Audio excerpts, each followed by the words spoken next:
Hello. Who here likes money? I like to spend my money on things like coffee and clothes. How about math? Who here likes math? No one? Well, I like money, and I know math, and that's why I started working at Kumon. Hello, my name is Joanne, and today I'll be informing you all on a guide on how to work at the Kumon Math and Reading Center. In case you're already curious about that experience, great, today's your lucky day. By the end of the speech, I hope this information serves as a potential foundation to you getting a job, as well as giving you an insight on what a tutoring job looks like in particular.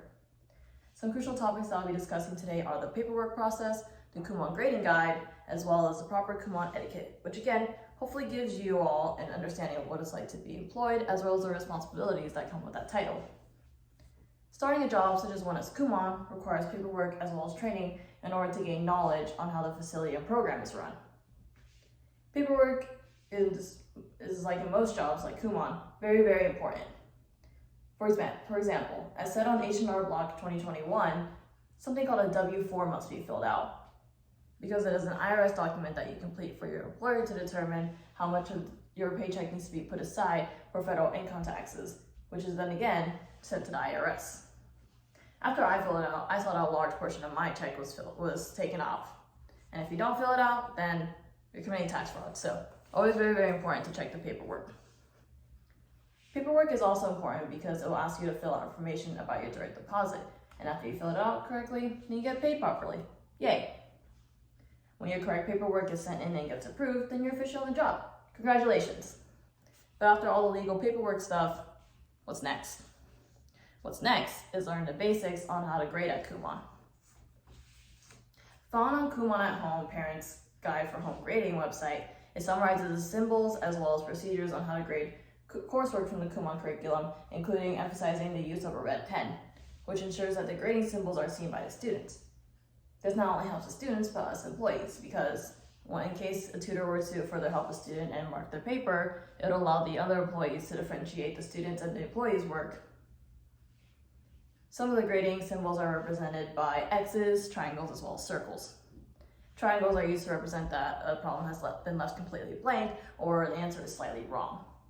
For example, if a student were to have answered 2 fourths on a math section, I would grade that as a triangle because it pushes them towards the direction of fully reducing that number to 1/2, which is a true correct answer. X's are to represent that a problem is completely wrong and that a student needs to check again.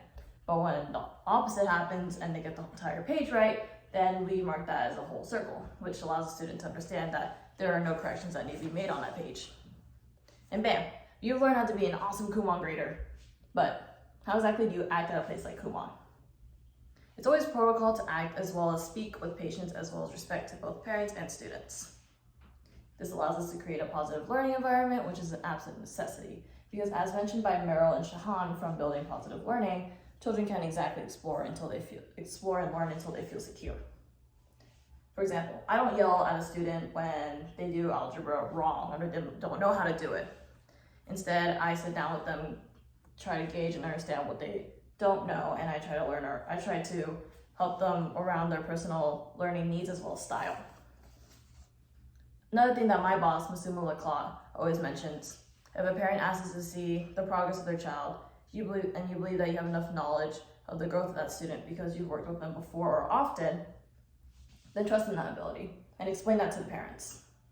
My boss always preaches honesty as well as transparency with the parents, which is what I try my best to do as well.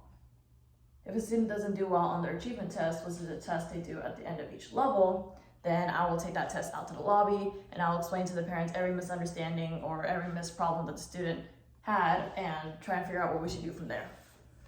And that's it. I hope this speech gave a greater insight on the paperwork process, Kumon grading guide, as well as proper Kumon etiquette. And who knows, maybe all this information has further encouraged you to pursue a job in the tutoring industry, or at least given you a greater understanding of what it all looks like. Applying all this knowledge to the vast world of Kumon has allowed me to enjoy matchas at Pete's, as well as showcase my mathematical abilities, which is what I hope all of you saw today. Thank you.